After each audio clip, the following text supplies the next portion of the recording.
Chào mừng các bạn đã quay trở lại với kênh Thế giới hôm nay. Nếu như các bạn đã chán những chiếc ô tô dân dụng với mẫu mã bắt mắt, sang chảnh mà bạn muốn có một phong cách riêng với chiếc ô tô của mình mỗi khi lăn bánh trên đường, vậy bạn có nghĩ đến việc mình sẽ lấy một chiếc xe quân sự? Chắc chắn sẽ rất ngầu đúng không nào? Có lẽ như bạn sẽ thắc mắc, làm sao chúng ta có thể sở hữu được một chiếc xe quân sự? Đó dường như là một điều không thể. Thế nhưng trong video hôm nay, chúng tôi sẽ giới thiệu với các bạn những mẫu xe quân sự hoàn toàn có thể lăn bánh như xe dân dụng, bởi chúng đã không còn được quân đội sử dụng, cũng như không được trang bị vũ khí. Các bạn đã sẵn sàng để biết chúng là những mẫu xe nào hay chưa?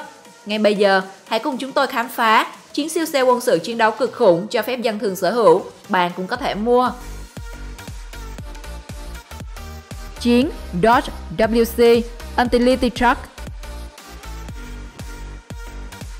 Đây là mẫu xe tải đã tham gia nhiều trận chiến trong thế kỷ trước. Series WC được chế tạo dành riêng cho quân đội trong Thế chiến thứ hai để phục vụ cho việc vận tải hàng hóa và binh lính. Cơ chế lái có thể tùy chọn 4 hoặc 6 bánh.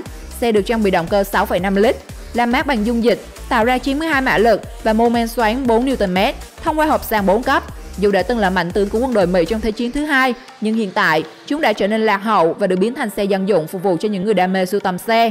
Nếu thích phong cách nhà binh, bạn cũng có thể mua mẫu ô tô này để tạo ra phong cách riêng cho mình mỗi khi cầm lái trên đường, vì chắc chắn nó sẽ không đụng hàng với bất kỳ ai. Mỗi chiếc Dodge trị giá khoảng 5.000 đô la Mỹ đến 10.000 đô la Mỹ, tương đương từ 120 cho đến 240 triệu đồng.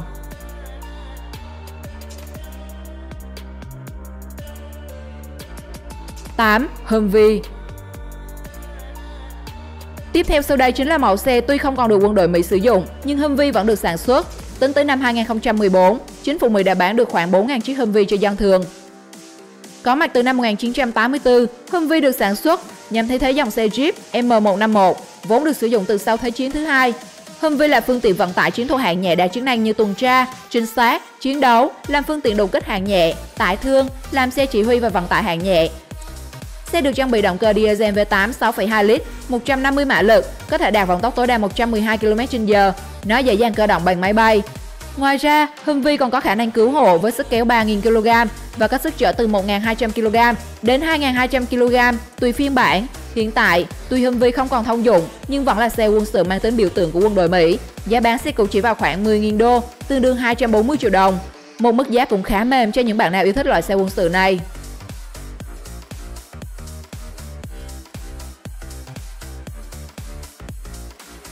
Stage Porsche Pinjago. Một trong những xe quân sự cho phép dân thường sở hữu không thể không nói đến chính là chiếc Stage Porsche Pinjago. Đây là mẫu xe được sản xuất vào đầu những năm 70 và được đặt theo tên một con ngựa lai Australia. Trải qua 30 thập niên, đến nay xe vẫn giữ nguyên nét hầm hố vốn có. Dù có bề ngoài giống minivan, xe vẫn là pháo đài di động thực sự với kỹ thuật cơ khí rất thông minh. Xe được trang bị khung gầm dạng ống trung tâm, trục truyền dẫn có thể phân bổ trọng lực đồng đều, giữ cho trọng tâm thấp nhất ở mức có thể. Mẫu xe có thiết kế 6 bánh, đi kèm khả năng leo đồi núi, lội nước cực tốt. Pinjago trang bị động cơ diesel 2,5 lít, 5 xi lanh, sản sinh 136 mã lực, mô men xoắn 280 Nm thông qua hộp tự động 4 hoặc 5 cấp. Với khả năng sử dụng trong mọi điều kiện và chủ yếu để cứu giúp người khác, nó thực sự là một chiếc xe địa hình tuyệt vời. Nếu không muốn nói là tuyệt nhất, dành cho những bạn nào thích chinh phục những cung đường địa hình mình muốn. Nhưng để sở hữu được nó, bạn sẽ phải bỏ ra 25.000 đô la Mỹ, tương đương 600 triệu đồng.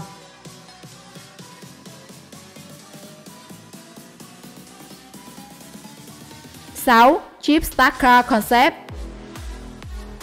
Xe có thiết kế tương tự Wrangler nhưng được sửa đổi nhiều chi tiết. Với thiết kế đẹp, màu sơn kiểu bão táp sa mạc khiến Jeep Stock trở thành mẫu xe mơ ước của nhiều người.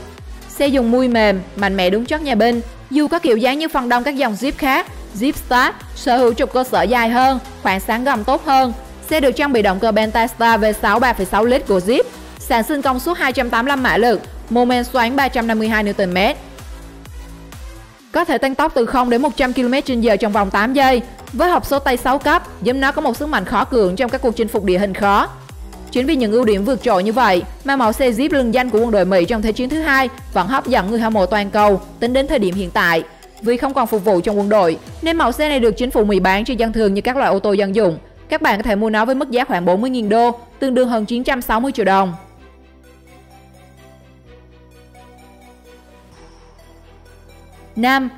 GAZ TIC.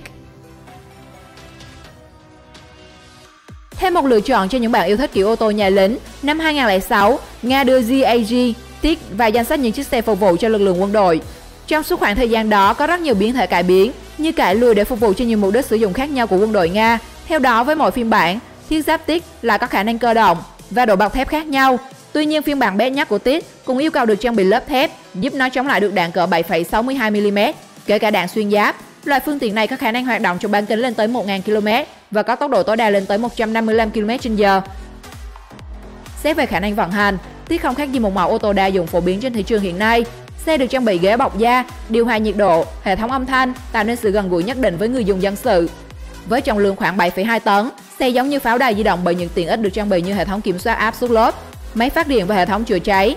Tuy là mẫu xe quân sự, nhưng xe không trang bị vũ khí nào. Bạn có thể đặt mua xe với lớp vỏ chống đạn cũng như những tiện ích khác. Tất nhiên, số tiền mà bạn bỏ ra không thấp đâu nhé.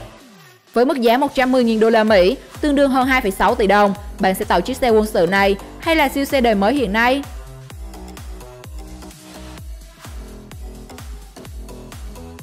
Bốn, Escort LATV.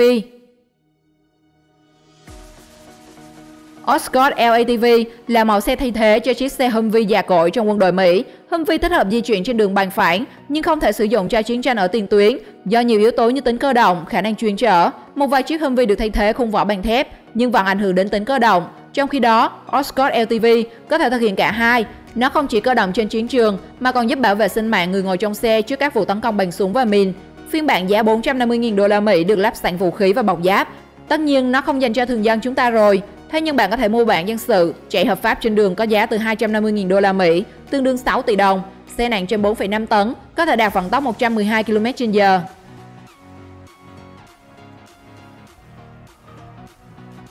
Ba, Renault Spar là một sản phẩm của quân đội Pháp. Có thể nói đây là một chiếc xe hoàn hảo mà bạn có thể yêu cầu trong bất kể thời kỳ nào. Chiếc Spar màu đỏ cam này từng được người lính Pháp và NATO làm lại với phiên bản màu xám ô liu trước khi nó mang trên mình chiếc áo lôi cuốn với phiên bản dành cho dân thường. Thiết kế của xe giống với chiếc G-Class F5 trong loạt phim Fast and Furious. Series Spar bao gồm 6 chiếc xe đi kèm khả năng bảo vệ khác nhau. Nhiều lực lượng quân đội trên khắp thế giới như Nga, châu Phi và Trung Đông đã đưa Spar vào đội hình.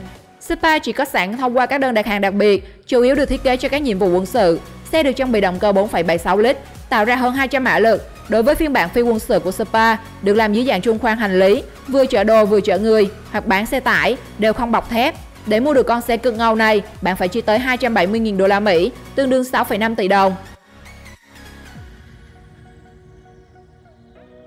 2. Paramount Marauder. Paramount Marauder là siêu xe quân sự chiến đấu cực khủng, không thể thiếu được trong danh sách hôm nay. Marauder lần đầu tiên ra mắt vào năm 2007 tại Abu Dhabi với thiết kế hầm hố, động cơ turbo diesel 6 xi lanh. Chiếc xe thiết giáp có thể đạt tốc độ lên đến 120 km/h, đồng thời lớp vỏ của nó đủ mạnh mẽ để tồn tại sau một vụ nổ mìn, thậm chí là các cuộc tấn công bằng tên lửa đạn đạo. Chiếc xe quân sự này được hoạt động tốt trên địa hình gồ ghề, mặc dù trọng lượng của nó lên tới 20 tấn khi được lắp đặt đầy đủ lớp vỏ bảo vệ. Sự cứng rắn và linh hoạt đã khiến Marauder trở thành một trong những chiếc xe bọc thép nổi tiếng nhất trên thế giới kể từ khi ra mắt. Để có thể lăn bánh hợp pháp trên đường thông thường, Marauder chỉ nhận theo đơn đặt hàng và đã có vài trăm chiếc đến được tay khách hàng trên khắp thế giới. Với những khả năng ưu việt của xe, bạn chỉ cần bỏ ra 485.000 đô la Mỹ, tương đương hơn 11,6 tỷ đồng là sẽ có ngay em này về tay. 1. SDKFZ 251, 624.000 đô la Mỹ. SDKFZ 251, mẫu xe đến từ Đức. Đây là một xe tải đa năng có thiết kế giống với xe tăng. Xe có hai biến thể, sử dụng chất liệu chính làm từ thép, được dùng vận chuyển binh lính Đức đến chiến trường để phòng vệ. Xe đi kèm lớp vỏ chống đạn, súng máy và súng trường để tấn công. Xe đã được sản xuất hơn 15.000 chiếc, nhưng chỉ còn số ít có thể chạy được trong thời điểm hiện tại. Chính vì vậy, một chiếc SDKFZ 251 có thể lên tới hơn nửa triệu đô la Mỹ, chủ yếu cho mục đích sưu tầm. Có thể xem nó như một món đồ cổ, mà nếu có đủ tài chính và yêu thích dòng xe quân sự xa xưa, bạn có thể thêm nó vào bộ sưu tập của mình khi bỏ ra số tiền 624.000 đô la Mỹ, khoảng 15 tỷ đồng, tương đương với một siêu xe hiện đại nhất. Cảm ơn các bạn đã xem video. Và chiếc xe quân sự nào làm bạn ấn tượng nhất? Nếu có thể, bạn sẽ mua chiếc xe nào? Hãy comment bên dưới câu trả lời của bạn để mọi người tham khảo nhé. Hãy like và share cho mọi người cùng xem. Và đừng quên đăng ký theo dõi kênh để là người đầu tiên được xem các video mới nhất của thế giới hôm nay. Xin chào và hẹn gặp lại!